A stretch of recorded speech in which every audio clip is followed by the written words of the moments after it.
No first of spring, no song to sing. In fact, here's just another ordinary day.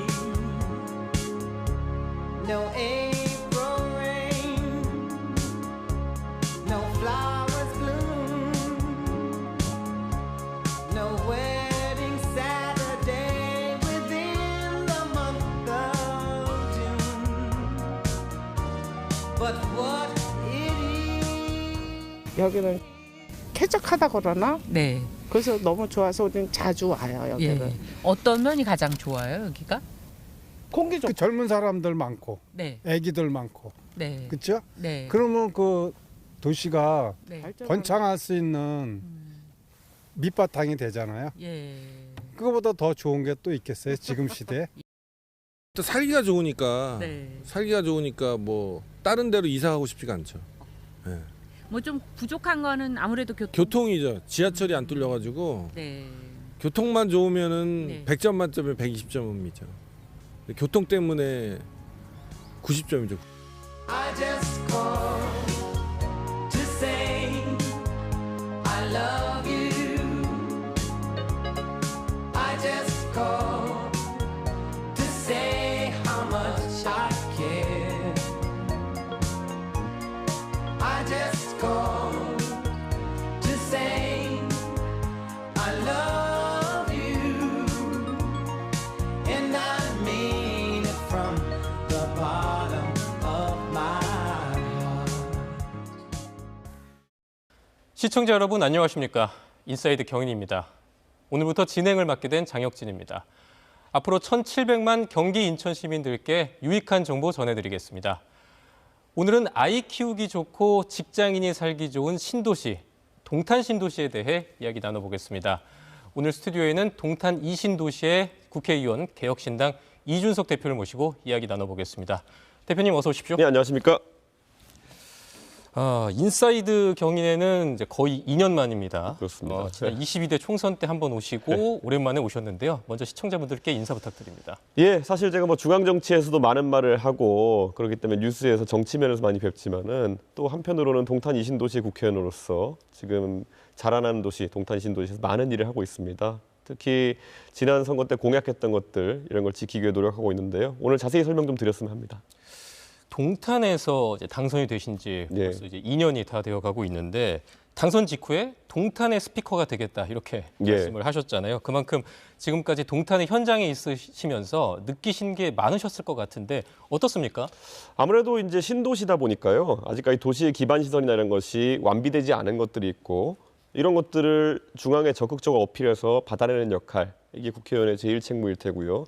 제2책무로는 어쨌든 동탄 신도시 함께 성장해 나가야 되는 것이기 때문에 정치적으로도 제가 위상이 높아지게 되면 그만큼 동탄을 위해 많은 일을 할 수 있다라는 생각으로 중앙 정치에서도 활발하게 일하고 있습니다. 선거 때 그 이준석 의원의 공약들도 많이 화제가 됐잖아요. 이제 지역구 의원으로서 이제 주민들과 약속한 공약 이행률도 있었는데 스스로에게 점수를 주신다면 몇 점을 주시겠습니까? 임기 2년 차기 때문에 아마 아직까지 완비되지 않은 것들이 있지만은 적어도 약속드린 것들은 지금 100% 이행 상태에 있습니다. 완성시키는 것은 제가 임기 말까지 완료를 하겠지만은 하나도 작은 약속가 잊지 않고 지금 움직이고 있습니다. 요즘 집중하고 있는 공약이 있다면 어떤 게 있을까요? 아무래도 교통 문제가 동탄 이신도시는 심각하기 때문에 지금 뭐 트램 문제라든지 분당선 그리고 뭐 신동 남사터널이라든지 이런 것들 그리고 뭐 광역버스 엠버스 문제라든지 정말 포괄적으로 제가 의정 활동하면서 쏟는 노력의 한 80%가 동탄에 대한 것이라면은 그 중에서도 또 절반 이상은 교통 문제에 대해서 지금 고민하고 있다 이렇게 말씀드릴 수 있을 것 같습니다. 이제 본격적인 지역구 얘기를 해보려고 하는데 지금 동탄 신도시는 1신도시, 2신도시 이렇게 나뉘어져 있잖아요. 근데 그 두 도시가 어떤 차이가 있는지 아직 좀 헷갈려 하시는 분들도 있어요. 그래서 뭐 차이를 설명해 주시고 2신도시에 대해서 좀 더 설명을 해주셔도 됩니다. 흔히 이제 동탄역을 기준으로 서측의 대부분이 동탄 1신도시, 그 동측이 동탄 2신도시로 보시면 될 텐데요. 사실 동탄 1신도시는 이제 20년 이상 조성된 지 됐기 때문에 원숙기에 이제 들어가고 있는 단계입니다. 그렇기 때문에 도시가 이제 안정적인 주거지로서 역할을 하고 있는 거고요. 기반 시설이 들어갈 공간이라는 게 이제 제한적이기 때문에 그래서 안정적으로 관리하는 것을 좀 기대하고 계시고요. 동탄 이신도시 같은 경우에는 아직까지도 이 비어있는 공간이라는 것들이 있기 때문에 주민들께서 기반시설의 확충을 좀 기대하시고 있기도 하고요. 아직까지도 인구가 늘어나고 있습니다. 지금 동탄 신도시가 동탄 1동부터 9동까지 있는데요. 그 10동을 신설해야 된다 얘기할 정도로 인구가 늘어나고 있습니다. 이 신도시는. 아까도 이제 교통 공약에 굉장히 집중하고 계신다고 했는데 동탄 트램 얘기 먼저 해볼게요. 네. 좀 다른 동네지만 위례 트램 같은 경우는 이제 곧 시운전에 들어가는데 네. 동탄 트램은 좀 속도가 더딘 것 같습니다.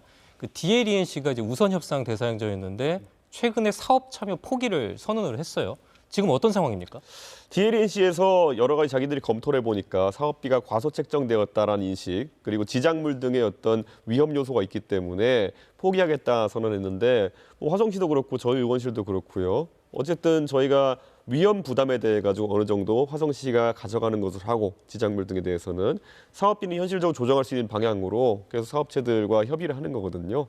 아마 DL 같은 경우에도 앞으로 국내에서 여러 도시에서 그런 트램 사업 같은 것이 발주가 될 텐데 여기서 좀 레퍼런스라고 하죠. 보통 사업 이력을 쌓기를 기대하고 있을 것이기 때문에 합리적인 타결 지점이 나올 수 있다 이렇게 보고요.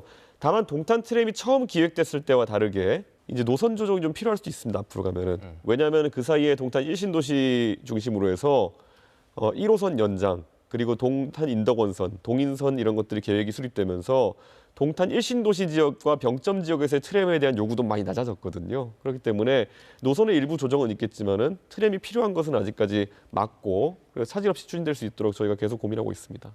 네. 이번엔 GTX-A 예. 얘기해 보려고 하는데요. 이게 이번에 개통이 되면서 서울로 가는 거는 참 편해졌지만 네. 역까지 가는 게 너무 힘들다. 그 네. 주변이 너무 혼란스럽다. 이런 말들도 많이 나오고 있는 것 같아요. 그래서 뭐 주변 뭐 버스 노선을 바꾼다든지 다른 교통수단과 연계한다든지 이런 얘기도 나오는 것 같은데 뭐 의원님 보관이 있습니까? 동탄 이신도시의 버스 체계는 완전하게 개편돼야 됩니다. 지금 GTX가 들어온 지도 벌써 이제 1년 반이 넘어섰는데 GTX 중심으로 한 노선 개편이 아직 안 되는 이유는 수서역까지밖에 도달하지 않기 때문에 서울행 노선으로서 제한적인 역할을 GTX가 수행하고 있기 때문인데 올해 6월에 이제 서울역까지 개통이 되게 되고 파주까지 쭉 뚫리게 되는 겁니다.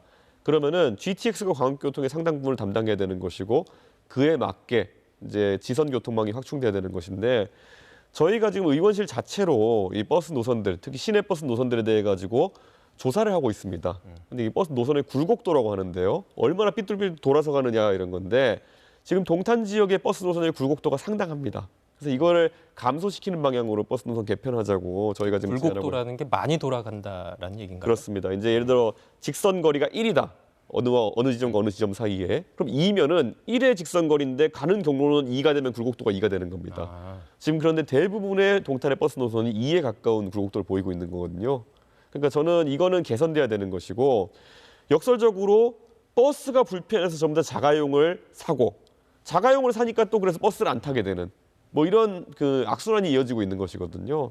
한번 딱 이렇게 각 잡고 이 버스 노선을 개편해 가지고 예전에 20년 전에 서울시에서 대규모 버스 노선 개편한 다음에 대중교통 이용률이 올라간 것처럼 동탄도 그렇게 한번 개편할 필요성이 있다. 그래서 아마 그거를 GTX 개통과 맞춰 가지고 하도록 지금 저희가 화성시와 협의를 하고 있습니다. GTX 타기가 편해졌으면 좋겠네요. 네. 남사터널 이야기도 해보겠습니다. 이 네. 남사터널, 그러니까 신동 남사터널이죠. 네. 그러니까 동탄 이신도시와 용인 남사 반도체 클러스터를 잇는 네. 터널인데 지난해 6월에 이제 화성시와 용인시가 이 터널 건설에 공식 합의하면서 지금 속도가 붙고 있어요. 어떤 상황입니까? 제가 이제 용인시장께 가가지고 용인시장은 저와 뭐 이상일 시장님은 저와 정치로는 선후배 관계이고 저와 오랜 인연이 있기 때문에 동탄이 이제 용인 남사 지역, 원삼 지역에 생기는 삼성과 하이닉스의 반도체 단지의 배후 주거 단지가 될 가능성이 높다. 그렇기 때문에 두 지역 간 교통망을 연계시키는 것이 매우 중요하다 이렇게 설득을 드렸더니만은 사실 용인에서는 그 점을 고려를 못 하고 있었습니다. 화성시에서 그 전에 적극적으로 접근을 하지 않았기 때문에 제가 설명드렸더니만은 바로 용인에 검토를 한 다음에 작년 11월에 이제 그럼 공동 추진하자고 판단하신 거고요.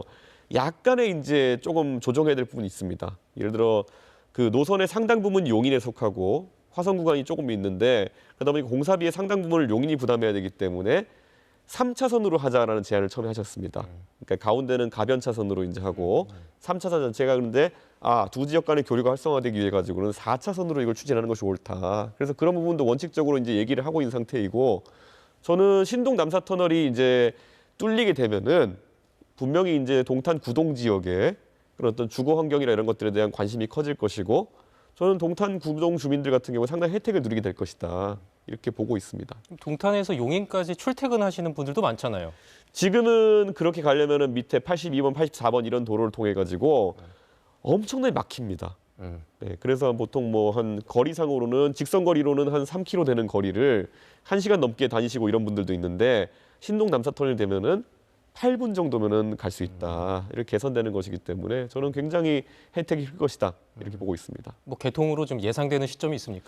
지금 뭐 빨리 추진하게 되면은 용역 단계를 거치게 되고 그래서 아마 한 4, 5년 정도의 시간이 걸릴 것으로 보이는데요. 우선 빨리 첫 삽을 뜨도록 이제 일을 추진하는 것이 중요합니다. 네, 어쨌든 이렇게 교통망이 개선이 되면 이제 동탄 이신도시, 반도체, 바이오 거점으로 한 단계 업그레이드 되지 않을까 또 기대가 되는데 특히 이 용인 반도체 클러스터와 연계가 되다 보니까 앞으로 이 동탄 이신도시 경제적으로 어떻게 성장할 수 있는지 알려주시죠. 지금 우리나라의 반도체 기업들이 공장을 두고 있는 곳이 지금 화성, 평택 그리고 하이닉스의 청주, 용인에 그리고 2개 회사 들어오고요. 이천, 부발까지 이제 이렇게 있는데요. 이것들을 다 망라해가지고 교통망이 연결되는 곳은 동탄밖에 없습니다.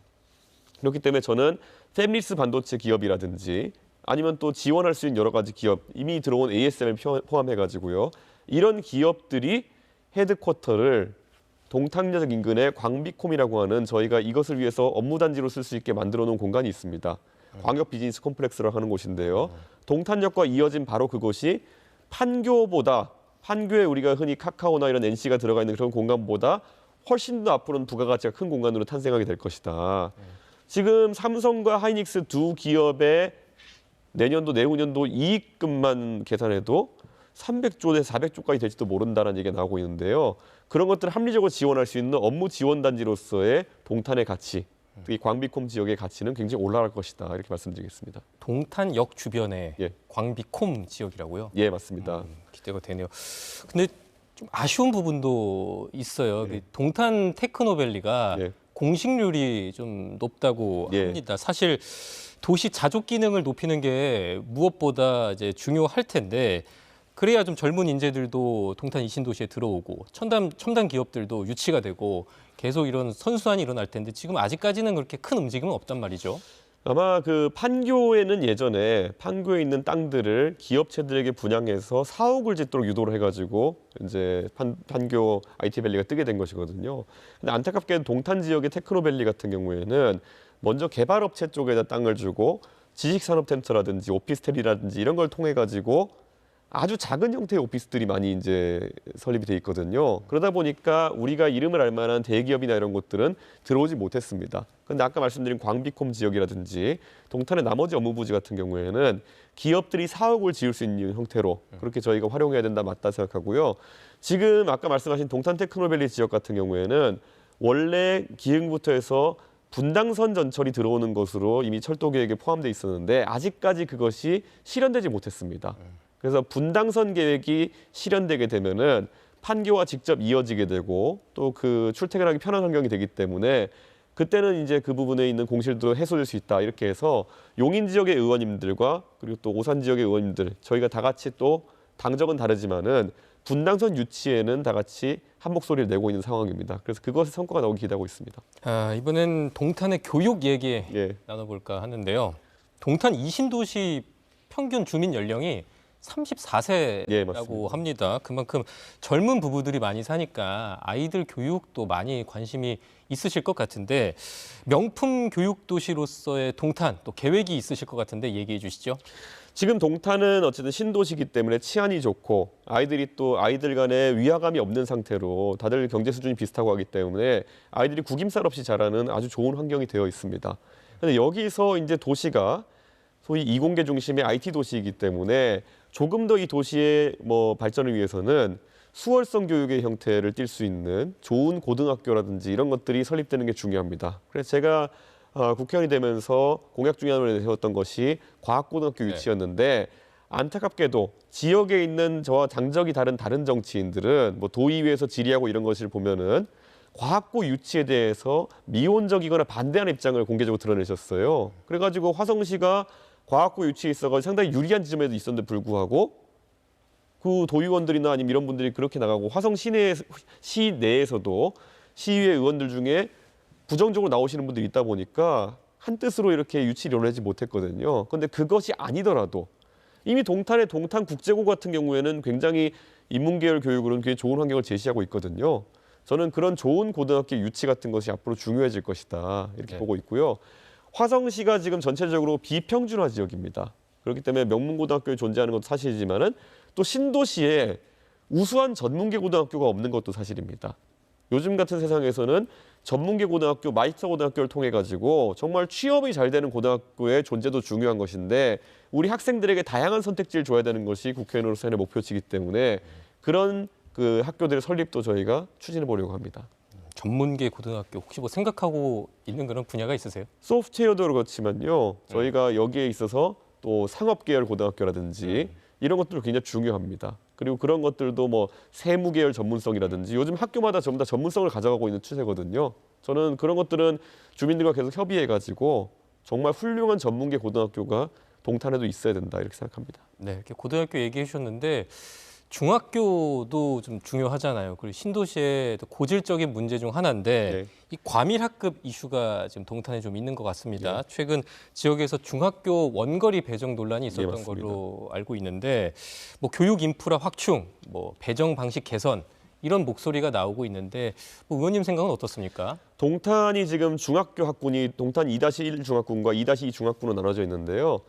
이게 이제 아파트 단지에 계획했던 인구보다 젊은 인구가 많이 들어오게 되면서 중학교마다 과밀이 있는 곳들이 좀 있습니다. 그래서 저희가 지금 의원실에서 저희가 의원이 되자마자 바로 추진했던 것이 경기도 교육청이랑 협의해가지고 과밀 학급이 있는 학교들에다가 모듈러 교실을 추가하자. 그래서 지금 모듈러 교실 추가하게 되면은 그 추가된 모듈러 교실을 이제 여러 가지 특별 활동을 위한 학급, 뭐 음악실이라든지 이런 뭐 발명실이라든지 이렇게 돌려 쓰도록 하고 기존에 있던 특별 교실들을 이제 학급으로 활용하게 해가지고 과밀을 떨어뜨리자라는 것을 추진하고 있거든요. 모듈러 교실이라는 게 조립을 해서 교실 수가 확 늘어나는 거예요? 그렇죠. 그래서 실제 있는 건물에 별관 형태로 붙게 되는 것인데 그것을 이제 특별 교실로 쓰게 되면은 기존에 있던 특별 교실들이 일반 학급으로 전환될 수 있는 것이거든요. 그런데 이것에 대한 만족도가 지금 동탄 1신도시 지역에서도 몇몇 고등학교나 아니면 2신도시에서 초등학교에 쓰고 있는데 주민들한테 이제 보여드렸더니만은 나쁘지 않네. 예전에 우리가 이제 그 모듈러 그러면은 컨테이너식의 이런 학급이나 이런 걸 생각하시는 분들이 많았는데 요즘은 정말 잘 나옵니다. 그렇기 때문에 교육청과 그런 협의를 강화해가지고 과밀 학급이 해소될 수 있도록 저희가 노력하고 있습니다. 네, 이번에는 동탄구청 개청 이야기를 해보려고 합니다. 이번 주 화성특례시에서 4개 구청이 동시에 개청하지 않았습니까? 네, 그렇습니다. 저도 이번 주에 그 구청 개청식에 다녀왔는데 주민들이 정말 좋아하시더라고요. 앞으로 동탄구청 시대 어떤 게 기대가 됩니까? 지금은 이제 동탄 출장소가 동탄구청으로 간판만 바꿔나는 상황이지만은 결국 주민들이 바라는 행정 서비스는 구청 청사와 함께 구청 청사의 우리 행정을 위한 원스톱 서비스를 위한 여러 기관들이 함께 자리하는 것을 좀 기대하실 겁니다.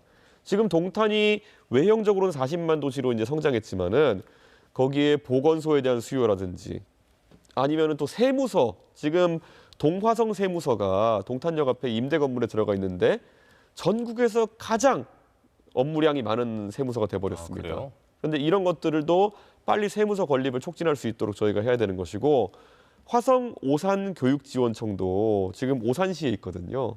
그런데 화성이 오산보다 인구가 훨씬 많은데 오산에 새들어 사는 모양새로 되면 안 됩니다. 그렇기 때문에 화성시 교육지원청도 저는 당연히 아까 말했듯이 학생이 많고 또 교육에 대한 관심이 높은 동탄 지역으로 와야 된다 이렇게 생각하기 때문에 구청과 세무서 그리고 교육지원청까지 원스톱으로 전부 다 행정을 처리할 수 있는 그런 어떤 행정복합 타운 같은 것이 건설돼야 되는 것이고 그것을 위한 최적의 입지는 동탄 이신도시에 공공 10부지로 저희가 마련하는 부지가 있습니다.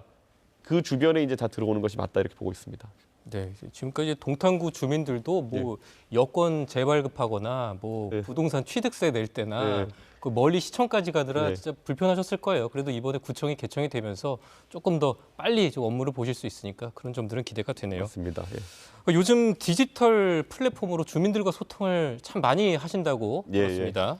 실제로 이제 플랫폼으로 이제 민원을 접수해서 그게 뭐 정책이나 입법으로 연결된 사례도 있나요? 실제로 주민들께서 교통민원은 굉장히 다양하게 내주십니다. 그리고 특히 그 동탄 이신도시의 주민들 중에는 실제 현업에 근무하시는 분도 많고 교통 관련 산업에 종사하시는 분들도 있습니다. 그분들은 저희가 의원실에 직접 자문위원이나 아니면은 투기위원으로 위촉해가지고 정책 제안을 주시고 연구도 실제로 합니다.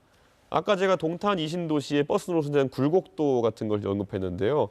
이것도 지금 저희 의원실에 지금 특보로 위촉된 시민이 직접 연구를 해가지고 저에게 자료를 제시하고 저희는 이걸 바탕으로 해서 또 행정관청과 이야기를 하고 이런 협업 체계가 구축되어 있습니다. 그렇기 때문에 앞으로도 저는 이 방송을 보시는 동탄 이신도시의 전문성을 가진 우리 주민들께서 어떤 제안이든 주시면은 저희는 소화해가지고 정책화해낼 수 있는 그런 국회의원 사무실이 지금 운영되고 있습니다. 네, 동탄구 주민들이 또 이준석 의원에게 많은 의견들을 전해주시면 좋겠네요. 예. 이번엔 지역 인프라 얘기해 보려고 하는데요. 최근 동탄 이신도시의 화성예술의 전당이 개관을 했죠. 또 고려대 병원도 네. 지금 추진이 되고 있다고 들었습니다. 이렇게 뭐 병원이나 문화시설들이 들어서게 되면 또 정주 여건도 좋아지잖아요. 네. 의원님께서 구상하고 있는 다음 단계가 있다면 어떤 겁니까? 저는 동탄 이신도시가 결국에는 앞으로 지금 명품 주거단지를 넘어서 가지고 결국에는 그런 어떤 기반 시설들이 마련되고 나면은 비즈니스의 중심지가 돼야 되는 것입니다. 우리가 분당이나 이런 성남의 여러 신도시들의 발전 경로를 본다 하더라도 원래 분당이 주거지로서의 매력이 생기고 그다음에 정자동의 일부 이제 회사들이 입점하기 시작하고 그래서 네이버나 이런 것들이 들어오고 급기야는 판교 신도시가 개발되면서 판교에 대한민국을 대표하는 IT 기업들이 들어오면서 분당의 가치가 올라간 것이거든요. 저는 동탄도 마찬가지라 봅니다. 동탄 1신도시와 2신도시 명품 주거단지 위에 지금은 아까 말했던 광비콤이나 이런 것을 중심으로 지금 이제 ASML 같은 국제적인 대기업도 이미 들어와 있지만은 여기에 대한민국을 이끌어가는 대기업들이나 이런 곳들이 입주할 수 있도록 이끌어 나간다면은 도시의 가치가 한층 올라갈 것이다. 그리고 저는 이런 생각도 합니다.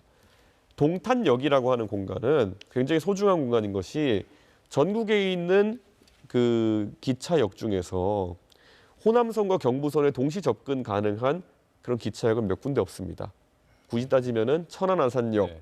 그리고 오송역, 광명역, 그리고 동탄역입니다. 이런 역 정도가 역세권 개발이 가능한 곳일 텐데 전 동탄역 같은 경우에는 분명히 지방과 서울이 같이 공유할 수 있는 시설의 유치가 가능하다 이렇게 보고요. 그래서 제가 이제 대표적으로 예전에 그 국정감사에서도 한번 물어봤던 것이 전 국민을 대상으로 하는 명품 암병원이라든지 암병원. 암센터 같은 거. 지금 우리나라의 국립암센터 같은 경우에는 경기도 일산에 있습니다. 네. 고양시 일산에 있는데 사실 일산은 사실 지방에서 가긴 너무 멉니다. 그런데 동탄 인근의 좋은 부지들에 만약에 최신식 시설의 암센터라든지 전 국민이 향유할 수 있는 시설들이 들어오게 된다면은 그거는 전 국민을 위해 좋은 것이기 때문에 그런 것들에 대한 유치 활동도 저희가 지금 나서고 있거든요. 동탄이 앞으로는 여러 가지 측면에서 인지도가 높아지고 또 전 국민이 알게 되는 그런 도시가 되기를 기대하고 있습니다. 동탄이 또 한반도로 보면 그래도 비교적 중앙에 있으니까 맞습니다. 그런 예. 또 잠재력이 있겠네요. 그러니까 동탄 얘기는 잠깐 또 미뤄두고요. 예. 이번에는 지방선거 예. 이야기를 해보겠습니다. 99만 원 출마 패키지를 예. 이제 내놓으셨어요. 예. 돈 없어도 실력 있으면 출마할 수 있겠다 예. 이렇게 하겠다는 건데 일단 99만 원 출마 패키지 소개해 주시죠. 동탄에 제가 정치를 하면서 느꼈던 것이요. 특히 동탄 이신도시 같이 젊은 세대가 많은 곳에는 어느 누구를 본다 하더라도 충분한 교육을 받았고 그리고 동탄 이신도시에 대한 애정도 있고 그런데 정치를 하기 위해서는 이거 선거 뛰는데 수천만 원 드는 거 아니야? 아니면은 누군가에게 줄 서야 되는 거 아니야? 이런 두려움을 가지신 분들이 있더라고요. 그래서 제가 그걸 보면서 이런 두려움을 해소하기 위해서는 정말 어느 누구나 출마할 수 있도록 공천 심사비는 무료로 만들어버리고 홍보물 제작에 들어가는 비용이나 이런 것들도 상당 부분 이제 자동화를 통해 가지고 99만 원까지 낮출 수 있겠구나. 이런 판단에서 저희가 이번에 이런 패키지를 얘기하게 된 것이거든요. 실제로 그래서 많은 문의가 들어옵니다. 왜냐하면 정치라는 건 나와 거리가 먼 곳이라 생각했는데 특히 경력 단절 여성 같은 분들. 사실 동탄 이신도시에 보면 되게 안타까운 상황을 제가 많이 보는 게 원래 그 부부가 원래 결혼하기 전에 전부 다 일을 하시던 분들인데 예를 들어 남편분이 삼성전자의 연구원이고 이래가지고 이제 같이 이제 동탄 이신도시에 부부가 살기로 결정했는데 동탄 이신도시 또 그 부인분이 또 일을 할 만한 공간 없어가지고 외벌이로 그냥 이렇게 전환을 하고 이런 경우가 더러 있었거든요. 그럼 저는 지방자치 그리고 지방의원이나 이런 역할은 그런 능력 있는 여성분들이 충분히 도전해 볼 수 있는 공간이라 보거든요. 그래서 저는 이번에 저희가 99만 원 출마 패키지나 이런 것들이 그런 분들에게 용기를 북돋아주고 지방 정치에 있어가지고 그 교육받고 훌륭한 분들이 참여할 수 있는 기회를 열 수 있는 좋은 정기가 될 것이라 봅니다. 이번엔 의원님 본인 얘기도 예. 해보죠. 경기도지사 출마설이 계속 나오고 있습니다. 그래서 여쭤보겠습니다. 의원님께 동탄 이신도시는 징검다리입니까? 종착지입니까? 저는 뭐 동탄 이신도시에 약속을 했고 그리고 저는 동탄 이신도시 주민들에 대한 고마움을 항상 느끼고 있습니다. 제가 동탄 이신도시에 들어간 지 40일 만에 저를 국회의원으로 세워주신 것은 저에 대한 기대, 신뢰를 보여주신 거기 때문에 저도 결코 동탄 이신도시의 주민들의 신뢰를 배신하는 행동을 하지 않을 것이고요. 제가 정치적으로 다른 행보를 한다고 했을 때는 동탄 이신도시 주민들의 동의와 축하를 받으면서 하고 싶지 제 욕심에 따른 행동을 하고 싶지 않습니다. 그렇기 때문에 경기도지사 출마 같은 경우에도 지금 동탄 이신도시의 산적한 문제를 풀 수 있는 또 다른 어떤 도구로서의 그런 출마는 있을 수 있겠지만은 제 개인의 영달을 위해 가지고 그렇게 가는 선택은 하지 않을 것이다 이렇게 봅니다. 네, 이제 이야기를 정리해 보려고 하는데요. 네. 마지막으로 이 동탄 이신도시 이사를 고민하시거나 미래를 걱정하는 젊은 세대들이 참 많습니다. 이런 분들에게 하실 말씀이 있다면? 동탄 이신도시는 정말 열려있는 공간입니다. 결국 누가 온다 하더라도 구성원이 되길 바라고 그 안에서 아이를 키우고 살아가길 바란다면은 항상 개방된 마음으로 공간을 내주는 곳이 동탄 이신도시입니다. 저에게도 그랬고요. 고민하시는 분들에게도 마찬가지일 겁니다. 그리고 저는 제가 정치를 하면서 동탄 이신도시를 발전시키면서 함께 성장하겠다고 항상 얘기하고 있습니다. 좋은 선택하셔가지고 저와 함께 동탄을 한 단계 업그레이드하는 그런 역할 같이 해주시면 감사하겠습니다. 동탄 이신도시 믿고 이주하시면 됩니다. 네, 잘 들었습니다. 지금까지 화성을 동탄 이신도시 살림을 맡고 있는 이준석 의원과 함께했습니다.